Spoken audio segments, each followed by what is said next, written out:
We're catching up with Sebastien here on the Technomancer at E3. We first saw it at GDC, pretty in-depth demo that you showed off at GDC, showing us where you're sort of progressing this franchise with the next installment. Can you tell us a little bit about what's going on at E3 and what you're showing people here?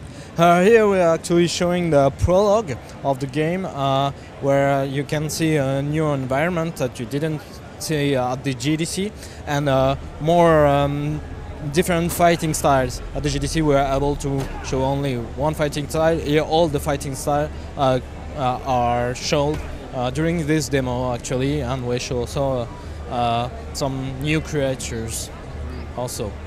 So let's dive into the details. What sort of environment is it that the prologue is played out in, and what's different about it? Actually, the main characters is in his initiation to become a Technomancer, and he has to come back into Colon's Dome to learn a secret about the origin of Technomancy, as we talked about in the previous presentation. So here it's a desertic environment and an old dome with relics, where the players will learn the origin of Technomancy, actually.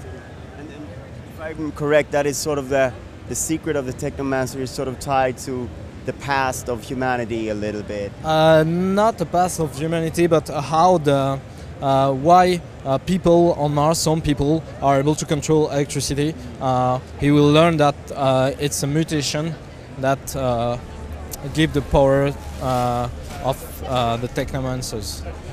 So this power is a side effect of manipulation by the colon when they arrived on Mars in the past. So here they are able to control electricity due to this side effect, but some people only.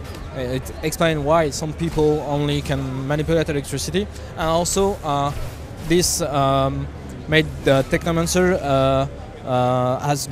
as mutants, and mutants on Mars are treated like slaves and can be killed.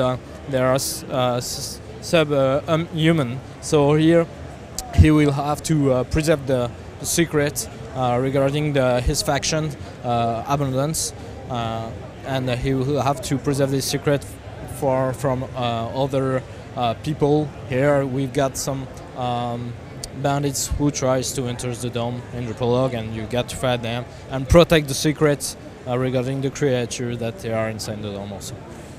So you also mentioned the combat styles there. Can you tell us a little bit more about what kind of different combat styles there will be? You got three combat styles. We got the fighting staff, a two-handed staff, which is more about dealing multiple damage on multiple targets, but light damage.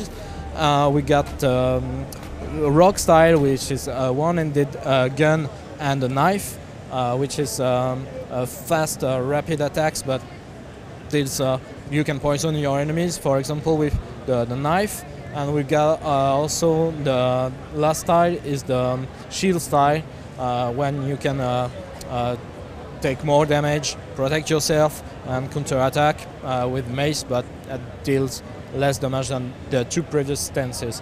And you got the Technomancy that you can combine with every of these styles. You can switch in between the three different styles during the combat to adapt the situation. If you are surrounded by enemy, you will pick up the staff. If you have an heavy enemy that you need to break guard, you use the shield to break his guard, or you use the gun to use against long-range enemies, for example, or interrupt long-range enemies.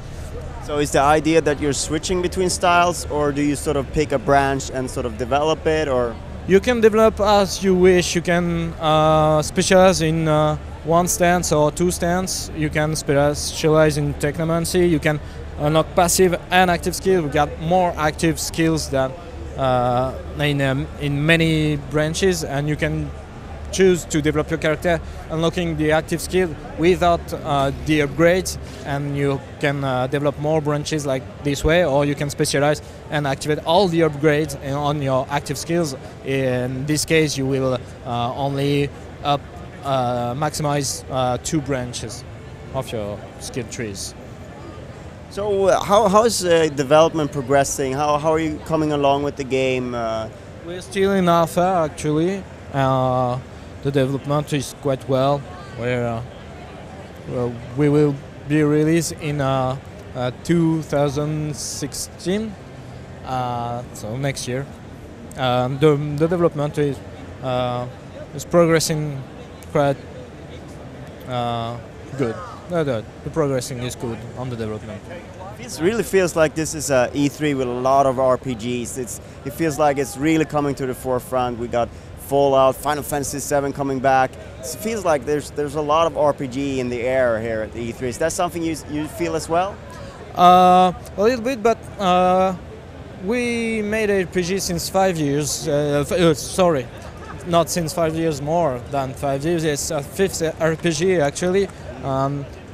We made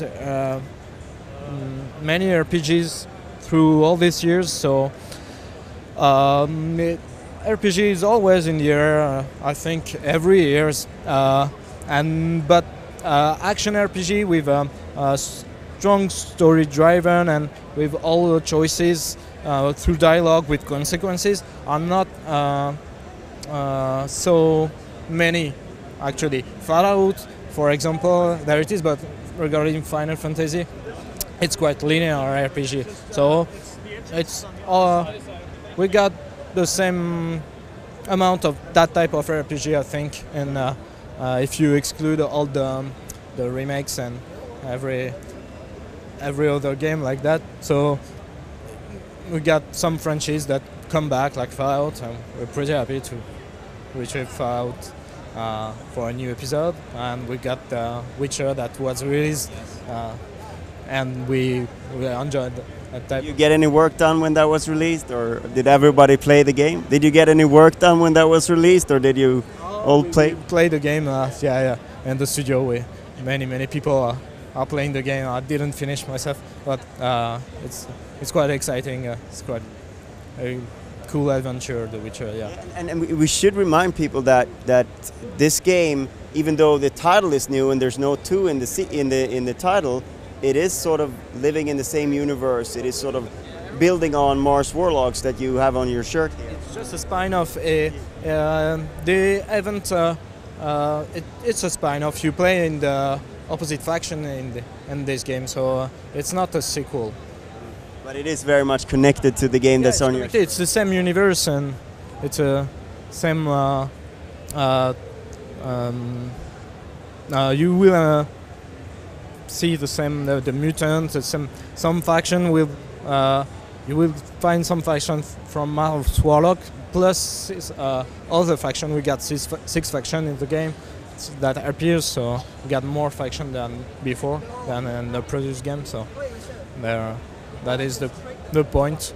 But that's it, I think. I didn't catch the question. I think I don't know. Right. Thank you so much for your time. Thank you.